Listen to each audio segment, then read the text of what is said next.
सभी का इस चैनल पर स्वागत है। हम लोग क्लास 10 की फिजिक्स पढ़ रहे थे। हम लोग कुछ टॉपिक कल कवर किए थे और आज जैसे कि कल हम लोग पढ़ लिए थे दर्पण के प्रकार। दर्पण कितने प्रकार के होते हैं तो हम लोग पढ़ लिए थे कि दर्पण हमारा 3 प्रकार के होते हैं। 3 प्रकार के होते हैं। ठीक है, ये हमारा दर्पण कितने प्रकार के होते हैं? 3 प्रकार के। कौन कौन? समतल दर्पण और गोलीय दर्पण और एक और क्या होता है? परवलय दर्पण। ये तीनों हम आपको बता दिए थे। तो आज हम लोग डायरेक्ट चलते हैं समतल दर्पण की ओर। समतल दर्पण किसे कहते हैं? ठीक है, समतल दर्पण किसे कहते हैं ये भी लिख दे रहे हैं, कोई बात नहीं। किसे कहते हैं? समतल दर्पण किसे कहते हैं? चलिए, और इसका परिभाषा क्या होगा?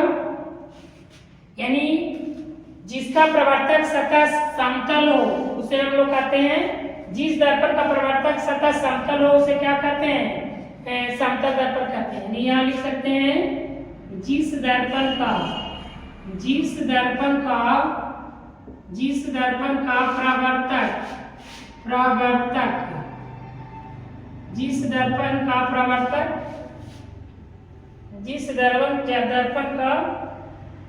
प्रवर्तक सतह समतल हो उसे समतल दर्पण कहते हैं। समतल दर्पण कहते हैं, समझे? यानी एक लगभग जो इक्वल होता है ना, बराबर, जो हम लोग चेहरा देखते हैं ना वैसा ही होता है। और जो उत्तर दर्पण अवतल दर्पण तो गोलीय होता है, इस तरीके से ऐसे रहता है और एक ऐसे रहता है कि हमारा एक तरह समतल नहीं रहता है। और समतल दर्पण में जिसका एक साइड मतलब इक्वल रहता है, बराबर रहता है, इसी को हम लोग क्या बोलते हैं? समतल दर्पण। चलिए, समतल दर्पण हो गया।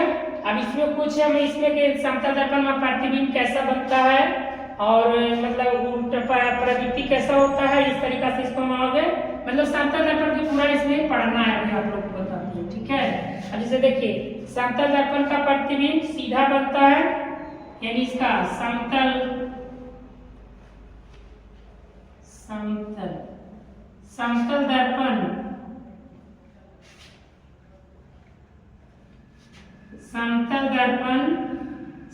दर्पण का प्रतिबिंब सीधा बनता है। और ये हो गया। दूसरा मतलब काल्पनिक बनता है, काल्पनिक प्रतिबिंब बनता है।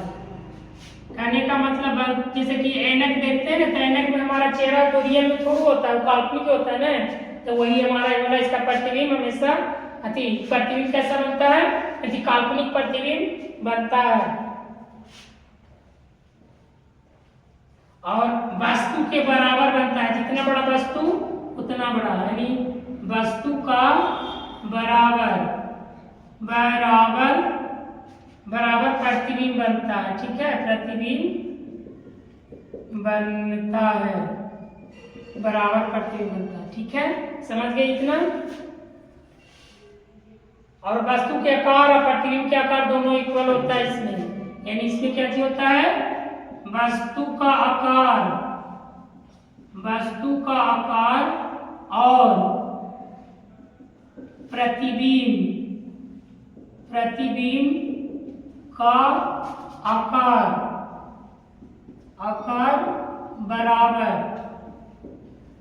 बराबर होता है। ठीक है, समझ गए इतना? यानी इसका समझिए विशेषता भी समझ ली, वो भी लिखा देंगे आगे, लेकिन पहले इतना समतल दर्पण का प्रतिबिंब सीधा बनता है, यानी जैसा सीधा ही बनेगा। काल्पनिक प्रतिबिंब बनता है। काल्पनिक कहने का मतलब कि हम लोग देख रहे हैं ना कि चेहरा मेरा रियल में थोड़ी होता है, नहीं होता, वही है। वस्तु का आकार वस्तु का बराबर, जितना बड़ा वस्तु उतना बड़ा प्रतिबिंब बनता है। वस्तु का आकार प्रतिबिंब के आकार दोनों इक्वल है, बराबर ही होते हैं। वस्तु का आकार प्रतिबिंब के आकार दोनों लेते हैं। समतल दर्पण लिख लेते हैं, समतल दर्पण। ठीक है, अब इसके थोड़ा बहुत विशेषता देखते हैं और तो समझते हैं कि पहले क्या क्या होता है। यानी जितना बड़ा वस्तु रहेगा, इसे मान के चलिए डायग्राम हमारा ये है, ये हमारा क्या है, दर्पण हम लगाए हैं सामने।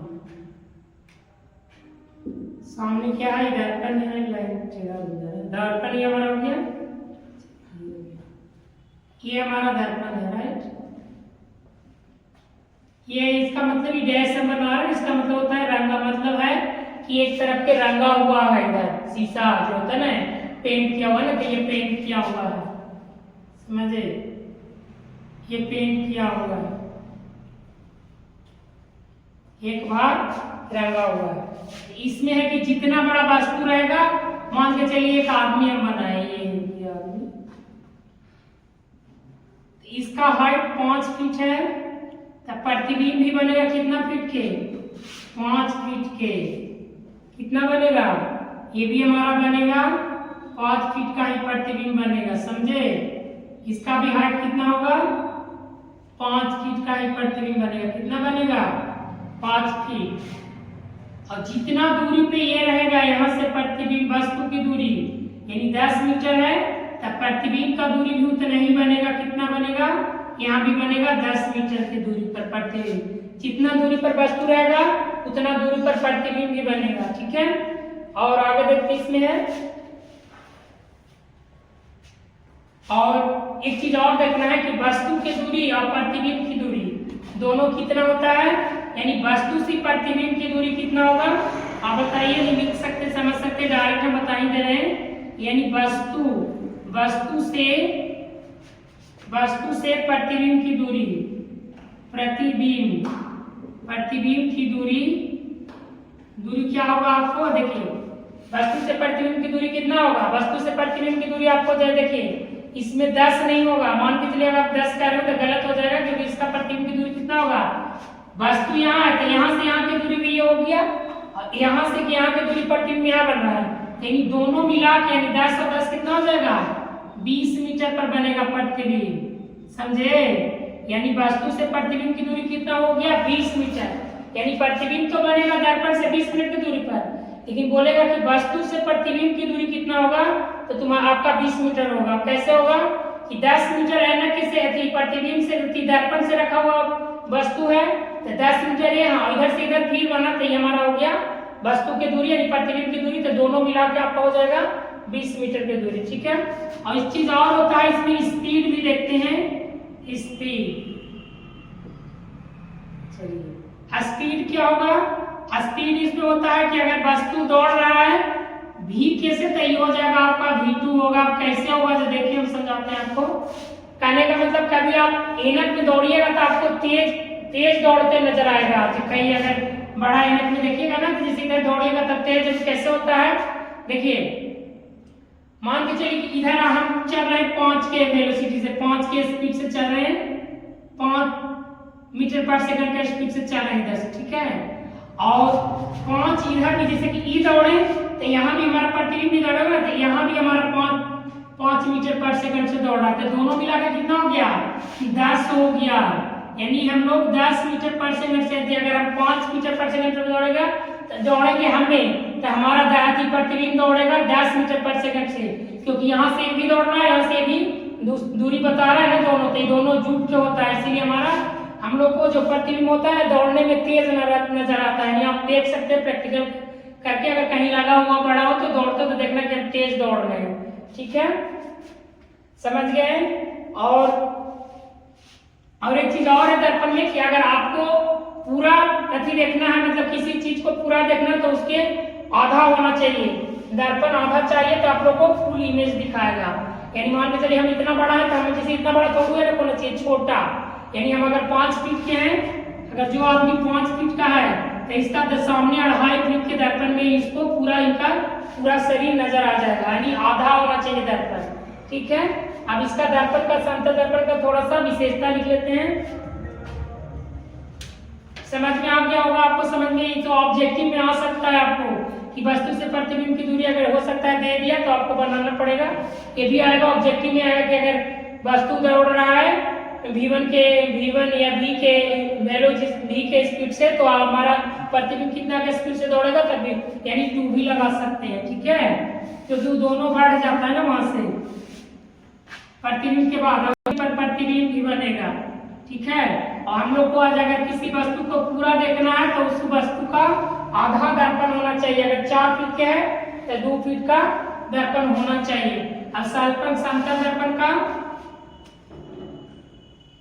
समतल दर्पण में बने प्रतिबिंब, समतल दर्पण में बने प्रतिबिंब, समतल दर्पण में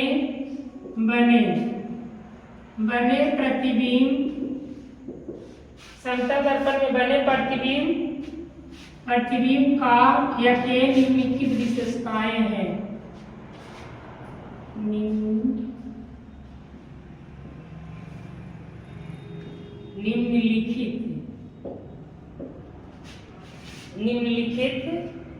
निम्नलिखित विशेषताएं हैं,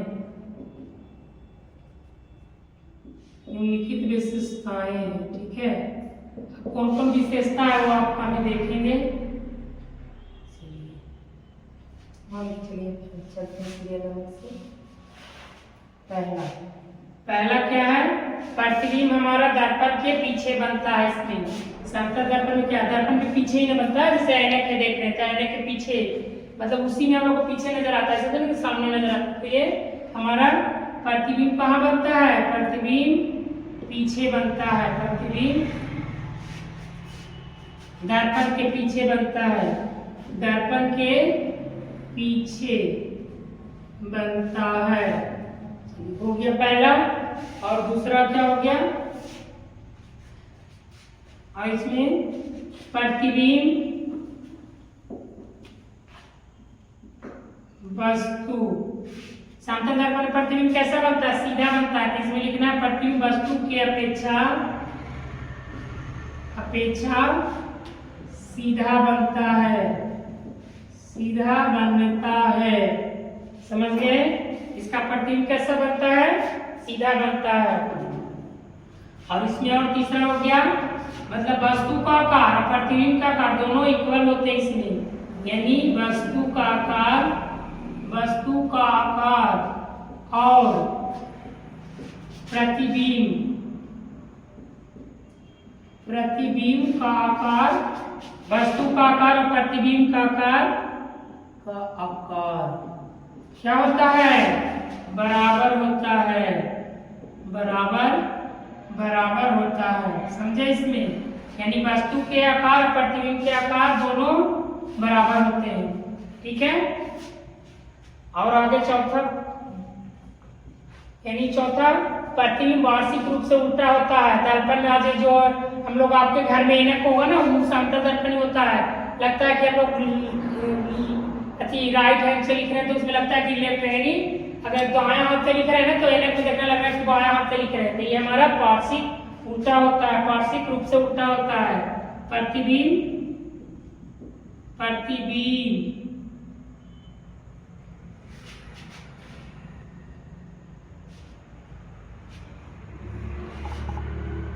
इसमें प्रतिबिंब वार्षिक रूप से, पार्श्विक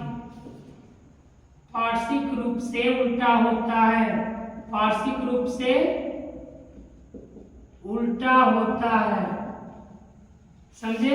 यानी कहने का मतलब कि ऐनक में देखिएगा कि कभी आपको लेफ्ट राइट, कभी कभी का हमेशा उनको समतल दर्पण में ही, ऐनक में यूज होता है, घर में समतल दर्पण ही लगाता है। जैसे गाड़ी वगैरह में उत्तल दर्पण का प्रयोग, उत्तल अवतल का दर्पण का प्रयोग होता है, घर में समतल ऐसे कर देखिएगा कि आपको अगर इस हाथ से लिख रहे हैं राइट से तो लगेगा, लेफ्ट से लिख रहे हैं और लेफ्ट से लिख रहे हैं तो लग रहा है कि उसमें राइट हैंड से लिख रहे हैं। और इसका प्रतिबिंब हमेशा क्या बनता है, काल्पनिक, यानी आभासी प्रतिबिंब। आभासी और काल्पनिक क्या होता है, आभासी, इसमें कैसा बनता है, आभासी प्रतिबिंब बनता है, प्रतिबिंब बनता है, समझ गए।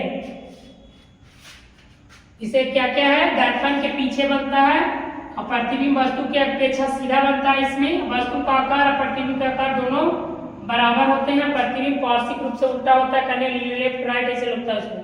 आभासी प्रतिबिंब इसमें कैसा प्रतिबिंब बनता है? आभासी है, काल्पनिक भी कर सकते हैं इसको, ठीक है। यानी काल्पनिक और आभासी प्रतिबिंब बनता है। एक और है कि जितना दूर पे वस्तु रहेगा उतने दूर पे प्रतिबिंब भी बनेगा। यानी अब देख लीजिए छठा कहाँ एडजस्ट करें, कहीं लिख देते हैं, यहीं लिख देते हैं। यानी इसलिए है कि प्रतिबिंब दर्पण से जितने दूर पर रहेगा उतने दूर पर, मतलब प्रतिबिंब वस्तु की अपेक्षा जितना दूर पर रहेगा वस्तु उतने दूर पर रहेगी। ऐसे लिख सकते हैं,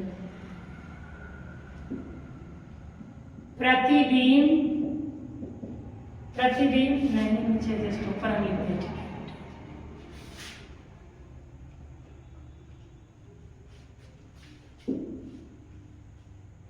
पहला चलिए छठा यहाँ पर लिखना है, यानी प्रतिबिंब दर्पण से उतना ही पीछे बनता है जितना वस्तु दर्पण के पीछे आगे। यानी कहने का मतलब कि प्रतिबिंब